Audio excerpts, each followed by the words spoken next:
tecnología avanza a un ritmo desorbitado.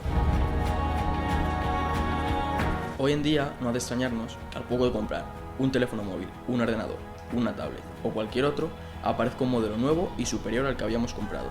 Comparemos un ordenador de hace 30 años con uno actual. La diferencia es importante. El tamaño ha ido mermando año tras año. Pero, ¿hay límite?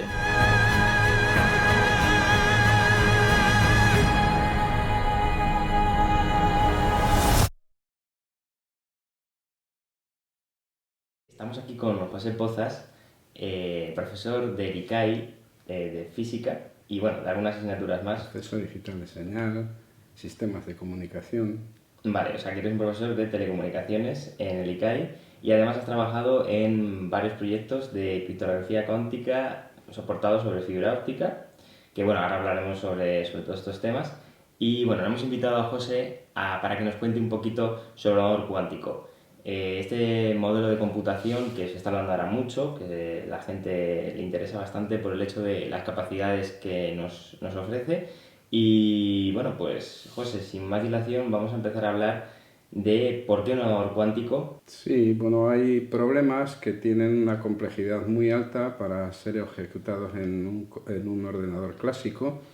Entonces, el ordenador cuántico nos ofrece, basados en la física cuántica, una capacidad enorme para abordar estos problemas y que consiste, digamos, la capacidad del ordenador cuántico se basa en la capacidad de ejecutar operaciones en paralelo. Más que, digamos, basado en velocidad, es la capacidad de hacer operaciones sobre un enorme número de datos de forma simultánea. Si estamos buscando un ordenador cuántico para obtener mayor velocidad, ¿esto quiere decir que el ordenador personal actual, el PC que conocemos, tiene fecha caducida? O sea, si estamos buscando esta capacidad de computación, ¿hay alguna especie de límite en la computación actual que no nos impida seguir evolucionando? Si no me equivoco, cada 6 meses deberíamos duplicar la capacidad de computación de los ordenadores actuales. Esta fórmula llegará un momento que no seamos capaces de cumplirla. Bueno, en principio sí hay un límite que es determinado por la velocidad de los semiconductores, aunque poco a poco se van mejorando. Lo que ocurre es que el procesador cuántico te ofrece unas posibilidades que se escapan del mundo clásico. A mí me surge una pregunta que siempre desde que empecé a descubrir los ordenadores cuánticos me surgía y era esto de los qubits.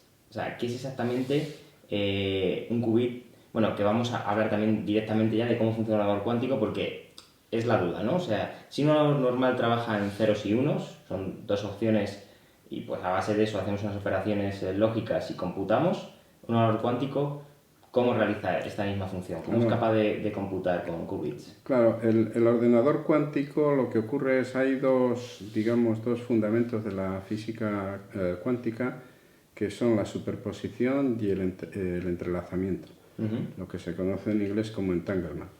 La superposición consiste en que, por ejemplo, un bit clásico puede estar en estado 0 o 1, pero, digamos, un bit cuántico, o sea, una partícula cuántica, puede estar en más de un estado simultáneamente. Por ejemplo, un electrón, y observas que puede haber spin 1 medio o spin menos 1 medio, que es una propiedad magnética, ¿no? El asunto es que el electrón puede estar simultáneamente en los dos estados, ¿vale? Y eso es lo que se llama superposición. ¿Qué es lo que ocurre? Que cuando nosotros hacemos una medida, por ejemplo, del spin sobre el electrón, obtenemos un resultado único, más 1 medio o menos 1 medio como resultado de esa medida. Pero antes de hacer esa medida estaba en los dos estados y el resultado sería una probabilidad determinada por cómo es la función de superposición, ¿no? ¿Qué es lo que ocurre? Que si nosotros lo que hacemos siempre cuando hacemos computaciones, codificamos la información sobre parámetros físicos, ¿no? Entonces lo que podemos hacer es codificar una información sobre, por ejemplo, el estado del electrón. Entonces, el estado, si por ejemplo nosotros al spin 1 medio le asignamos un 1 y al spin menos 1 medio le asignamos un 0, esa propiedad digamos, de superposición de estados haría que podemos codificar el 1 y el 0 simultáneamente. A esa función de superposición y esa forma de codificar el 1 y 0 sobre la partícula cuántica, eso se llama qubit cuando estás codificando un bit. No es intuitivo porque, digamos, la física cuántica solo se puede entender a partir de su formulación y luego se comprueba que eso es correcto, digamos, en el laboratorio. O sea, digamos, la física cuántica, el modelo representa un comportamiento y eso está comprobado. El por qué eso es así, pues no lo podemos entender porque es algo que se escapa a nuestros sentidos, ¿no? Vamos a usar un ejemplo para explicar el fenómeno de la superposición. Si tiramos un dado, obtenemos un número entre 6 posibilidades. Pero si este dado fuera microscópico y se le aplicaran los fenómenos de física cuántica, tendríamos los 6 estados posibles al mismo tiempo. El dado no se decide por un estado hasta que entra en el experimento un observador, haciendo que colapse en una posibilidad aleatoriamente. De acuerdo, o sea que me has estado comentando qué es la superposición y me has comentado otro fenómeno que sería el entrelazamiento. Que es el fundamental, digamos, para que la computación cuántica, digamos, proporcione digamos, la capacidad de proceso en paralelo. Supongamos que dos protones interaccionan entre sí, ¿vale? Y como cada uno individualmente puede estar en menos un medio o en un medio. Entonces, cuando las dos interaccionan entre sí, se forma una superposición de estados que cubre, digamos, esa función cubre ambos. Pero lo que acabamos de obtener sería, en bits clásicos, sería 0, 0, 0, 1, 1, 0 y 1, 1. Claro.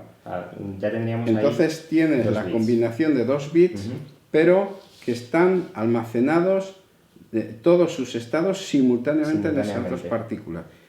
Hay cosas muy curiosas respecto de eso. Por ejemplo, supongamos, ya esto es un detalle muy llamativo de la física cuántica, que además se ha tardado bastante tiempo, ha habido mucha controversia.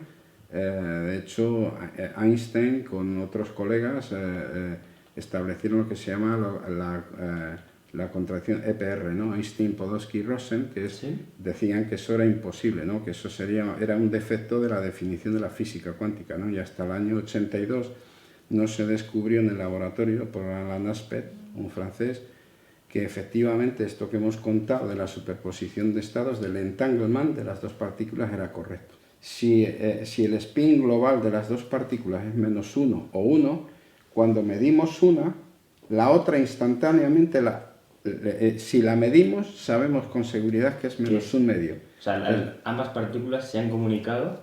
Bueno, se han comunicado porque, digamos, está demostrado que no hay transferencia de información en ese proceso y tampoco se entiende cómo eso es posible. Es como si el universo estuviera completamente conectado, pero además es un proceso instantáneo. O sea, tenemos una partícula, tenemos dos partículas entrelazadas, ambas partículas se han separado, una puede estar en España y otra en otra galaxia, parte del universo, y en el momento que nosotros medimos una de ellas, la otra colapsa en un estado determinado, se decide por uno, que está condicionado a la medida que ha ocurrido en el otro. Exacto, y no sabemos cómo esa información, por llamarlo de alguna forma, se transmite de una partícula a otra. Claro, ahí estaba, digamos, la contradicción EPR. Decían, eso es imposible porque la información no puede ir a mayor velocidad de la luz. Lo que pasa es que se ha demostrado que no es transferencia de información. La información tiene las mismas propiedades que la energía. La energía o la materia no puede viajar a mayor velocidad de la luz, la información tampoco. Imaginemos, por ejemplo, que nosotros tenemos 8 qubits que están codificando información desde 0 hasta 255, todas ellas simultáneamente, y hacemos un experimento, o sea, montamos un algoritmo físico que nos haga, por ejemplo, el logaritmo de ese número. Pues, digamos, ese algoritmo nos daría como resultado los logaritmos de cada uno de los números simultáneamente, con lo cual sería un enorme paralelismo, ¿no? Porque tendríamos la tabla de logaritmos hecha en un experimento. ¿Cuál es el problema? Que cuando nosotros vamos a medir la información del resultado, solo obtenemos un valor y además no estaría correlacionado con lo cual es inútil. Hemos obtenido un logaritmo de un número que desconocemos, sería 1 del campo de codificación, con lo cual aparentemente la computación cuántica no tiene sentido desde ese punto de vista. Entonces lo que tenemos que pensar ahora es cómo funcionan los algoritmos. O sea, ¿realmente podemos pensar en algoritmos útiles? Esa sería la pregunta fundamental a la vista de cómo funciona, digamos, cómo una superposición de estados de qubits entrelazados colapsa en un resultado, ¿no? Teniendo dos dados entrelazados, la física cuántica nos dice que, desvelando el estado de uno de ellos, el otro colapsa en el mismo instante, sin importar la distancia entre ambos. ¿En qué momento empezó a cobrar sentido? Claro. O sea, ¿cuándo los físicos dijeron, esto sirve para algo? Bueno, digamos, el primer algoritmo es el de Short, que es la factorización de números primos, y fue el primer algoritmo que demostró que un ordenador cuántico no solo podía ser útil, sino que además resolvía un problema muy importante y que además, como vamos a ver, tiene un impacto enorme en todos los procesos de seguridad, de transferencia de información o de codificación de información que usamos ahora. Y es lo siguiente. Claro, si nosotros imaginemos que tenemos un número que es producto de dos primos y es un número muy grande. Bueno, pues si conocemos los dos factores primos es muy fácil calcular, haciendo el producto, digamos, mediante un ordenador clásico, cuál es el resultado y obtener el número. O sea, una multiplicación. Claro. Sin embargo, si dado el número, obtener los números primos es lo que se llama un problema de complejidad no polinómica. O sea, a un ordenador clásico le cuesta, es un algoritmo muy costoso en tiempo y en capacidad de proceso. Si nosotros codificamos el número que queremos factorizar en un conjunto de qubits, ¿vale? Lo que hacemos es, ideamos, que es lo que hizo Short, ideó un experimento cuántico, o sea, con, digamos, puertas cuánticas, porque existen, ya se han definido, ¿no? Es una especie como de lógica cableada, igual que si utilizaban puertas pues AND, etcétera, pues hay puertas cuánticas que tienen además símbolos, están definidos. Y me has comentado que son circuitos cableados, o sea, circuitos que no varían. Sí, pero son máquinas cuánticas de medida de spin o de lo que sea, pero vamos, se comportan pues como una puerta lógica sobre un qubit. Entonces, si ese algoritmo que lo aplicamos, obtendría todos los factores primos de ese número. Claro, cuando medimos solo obtenemos uno, pero es fundamental, porque yo ahora ya divido el número por ese factor primo y obtengo el otro. Todos los sistemas de seguridad actuales, como el RSA, se basan en claves públicas y privadas. La clave pública de varios miles de bits es compartida sin problemas, y solo con las claves privadas, que son normalmente los dos únicos divisores de dicho número, es posible desencriptar la información.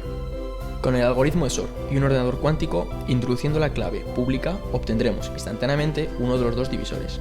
Esta misma tarea llevaría millones de años a los ordenadores actuales, haciendo que el ordenador cuántico cobre sentido y muchos gobiernos y ejércitos estén más que interesados en su investigación. ¿Qué dilemas nos supone ahora mismo un experimento cuántico para que no podamos, como tú comentas, adentrarnos y decir, pues vamos a generar 1000 qubits? O sea, hemos logrado 12, pero ¿dónde está el problema? ¿Por qué no somos capaces el problema es, imaginemos ahora mismo, estos son básicamente experimentos de laboratorio, ¿no? Imaginemos que somos capaces de aislar, primero hay que aislar partículas cuánticas, ¿vale? Lo cual se consigue, pero con dificultad en laboratorio ya hay medios para manejar partículas cuánticas individuales. Que eso hasta hace poco no sé... Sí, hace unas decenas de años eso era casi impensable, ¿no? Luego tenemos que ser capaces de obtener una superposición. Entonces, eso también se consigue pues, mediante sistemas de láseres y tal sobre las partículas, láseres de microondas. El problema es que si tenemos un número de qubits entrelazados, cualquier interacción de esas partículas, pensad que eso es una cosa muy delicada, cualquier interacción con el medio hace que se desentrelacen y entonces el proceso ya no funciona. Para que esto sea práctico, por ejemplo, para resolver el algoritmo de SORT en la práctica, fijaros que ahora mismo una clave pública pues son miles de bits, 1024, 2048, entonces hay que conseguir ese número de qubits entrelazados. El sistema, bueno, en la criptografía cuántica, el sistema para transmitir información de forma segura, bueno, la forma más segura que podemos conocer, ¿no? De punto a punto, conectado a través de una fibra óptica, ¿cómo sería? Claro, en el mundo clásico existe un sistema seguro de encriptación, o sea, matemáticamente es irrompible, que consiste en que dos digamos, entidades compartan una clave secreta. Una clave secreta que es un conjunto de bits generado aleatoriamente. El problema es cómo dos instituciones pueden tener esa clave secreta y mantenerla en secreta, porque es que hay que transportarla. Entonces, eso se resuelve con los sistemas de criptografía cuántica. Lo que se hace es, en un extremo, se genera un paquete de bits, que es la clave secreta, y se manda a través de la fibra, y lo que se hace es, se generan fotones individuales y se polarizan, digamos, horizontal y vertical para codificar los unos y ceros que queramos mandar, pues con unos polarizadores clásicos. Digamos, ahí el misterio es generar fotones individuales. Entonces, se mandan por la fibra y el extremo distante mide la polaridad de los fotones y extrae la información. ¿Qué es lo que ocurre? Que si alguien por el medio nos capta la información, lo que no puede hacer es clonar los fotones, con lo cual está destruyendo. Si él coge la información que le llega al extremo B queda destruida. Y el informador, el extremo B, se observa, se da cuenta de que los fotones han sido manipulados, entre otras cosas, porque la secuencia ya no va a ser aleatoria. Entonces lo que hace es tirar la clave y volver a comunicar por un canal clásico, decir que le vuelvan a mandar otra. Entonces, en el momento que tú tengas una clave secreta compartida ya, que haya llegado bien al B, entonces ya con eso puedes codificar información por métodos clásicos a través de un canal clásico y mantener la seguridad, porque has resuelto el problema de compartir una clave secreta. Muy bien, José, pues muchísimas gracias por tu tiempo, por explicarnos un poquito más sobre la física cuántica. Y nada, a ver si es verdad y dentro de pocos cientos de años... Bueno, no lo saben. Bueno, no, hay gente que estima décadas, sí, pueden ser décadas. El día que logremos la computación cuántica, todo lo que conocemos en comunicaciones, seguridad e informática cambiará radicalmente.